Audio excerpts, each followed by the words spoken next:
Hi, my name is Meghna, and let's talk a little about permutation and combinations today.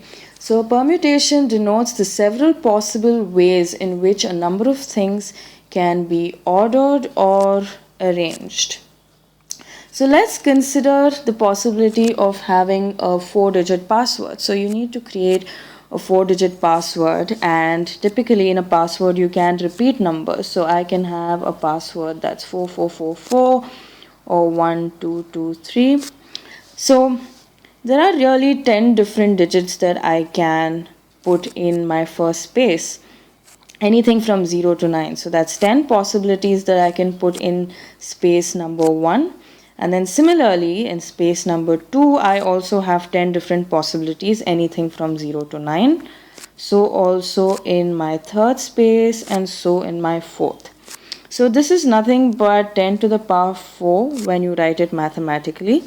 So the number of possible ways in which I can create a 4-digit password is really 10 to the power 4, where 10 is the number of things that I can choose from, 0 to 9. So the number of things I can choose from, and 4 is the number of spaces that I need to fill. So more generically speaking, I can write 10 as n and 4 as r, where n is the number of things we can choose from and r are the number of spots that we have, or the number of spaces that we need to fill. So now let's move on to the next possibility, where repetition is not allowed. So what if I had 10 pool balls? So a pool ball typically has a number. So I have 1, 2, 3, 4, 5, 6, and 7 pool balls, and I need to arrange them into 3 spaces. So I have 3 spaces in which to arrange 7 pool balls, and since these are actual physical balls, once I put them in one place here, I can't repeat them. So in my first spot here, there are 7 possible balls that I can choose from to put over here. So let's say I put number 5. So now that I have 5 over here, I only have 6 more to choose from. So here I have a possibility of putting any 6. So let's say I pick 2. Now I only have 5 to choose from. Let's say I choose 1. So there are really 7 into 6 into 5 different ways in which I can fill in 3 spaces using 7 balls without any repetition, of course. So here the number of things I can choose from, my n equals 7. The number of spaces I needed to fill, or r, equals 3. And my answer is 7 into 6 into 5. Now let's just hold on to this thought for a moment and figure out how we can actually depict this mathematically. So I will rub a few of these things. Now, this is a good time to introduce this concept called a factorial. So a factorial is denoted using an exclamation mark, and it is written in this way. So n factorial is equal to n into n minus 1 into n minus 2 until I get to 1. So 7 factorial would be 7 into 6 into 5 into 4 into 3 into 2 into 1. So if I had to just get 7 into 6 into 5 and use the factorial function to represent this, what I can do is divide this by 4 into 3 into 2 into 1. So I only have 7 into 6 into 5 left. So what we've basically done here is to 7 factorial divided by 7 minus 3 factorial.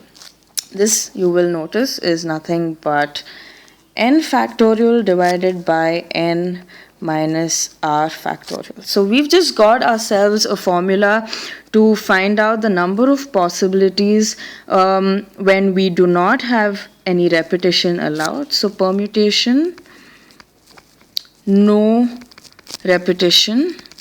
A permutation is also denoted in this manner, where Pn comma r or npr equals n factorial divided by n minus r factorial. So remember, this is the notation for permutation. Sometimes it's also written this way. So just to summarize what we've learned so far, when we are allowed permutations with repetition, the formula is n to the power r.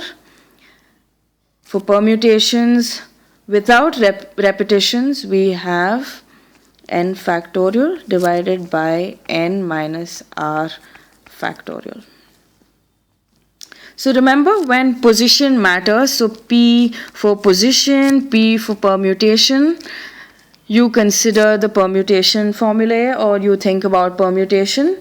Now let's move on to when my position does not matter or the order does not matter.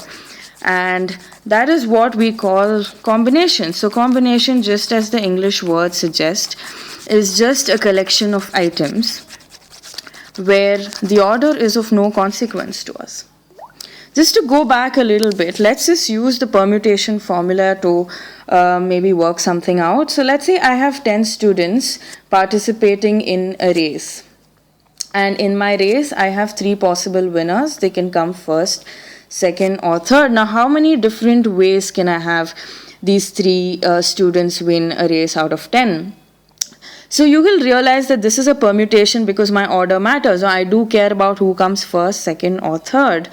And there is no repetition here because the same student cannot come first and second or second and third. So the number of items I can choose from or the number of students I can choose from in total is 10. So my n equals 10. The number of spaces I have to fill here is 3. So my permutations is n factorial divided by n minus r factorial. 10 factorial divided by 7 factorial. Now this is 10 into 9 into 8 into 7 factorial divided by 7 factorial. So these get removed. So I have 720 different ways in which 3 students can win a race and come first, second, and third position. Now, I already spoke a little about combinations where I mentioned that the order does not matter. So let's say in a similar example, I needed to send 3 students on an exchange program out of 10. Now, this is not a race anymore. They don't win in any particular order. There is no first, second, or third place. I just need to pick 3 students out of 10 to send on exchange program. Now, intuitively, we realize that the number of possible ways this can be chosen is a lot fewer than that of a probability where the order matters. And what we need to figure out, though, is by how many it really reduces. So we can think of a combination really as a permutation where you reduce the number of ways in which your spaces can be arranged. So in the same example, how many ways could 3 students come first, second, or third position? So we have 3 students, and the number of different ways they could come first, second, or third is I have 3 ways in which the 3 students could come first. And now that I've filled up first position, I have 2 possibilities to come second, and then I only have 1 left. So this is nothing but 3 factorial from what we learned of factorial functions. Now, in the case of a combination, this 3 factorial does not matter to me anymore because it's just 3 students and they don't need to be around in any particular order. So, when we say that a combination is a permutation where you reduce the number of ways in which your spaces can be arranged, this is the notation for combination. It is nothing but n factorial divided by n minus r factorial, reduced by the number of ways in which my spaces can be arranged, which is r factorial. So we have n factorial divided by n minus r factorial into r factorial. So really a good way of figuring out how a combination works is first assume that the order does matter, and then alter it so that the order does not matter. So you will reduce it by the number of ways in which something can be arranged. So to summarize everything we've done so far, a permutation with repetition is n to the power r. A permutation without repetition is n factorial divided by n minus r factorial. And a combination is n factorial divided by n minus r factorial into r factorial, where again repetition does not matter.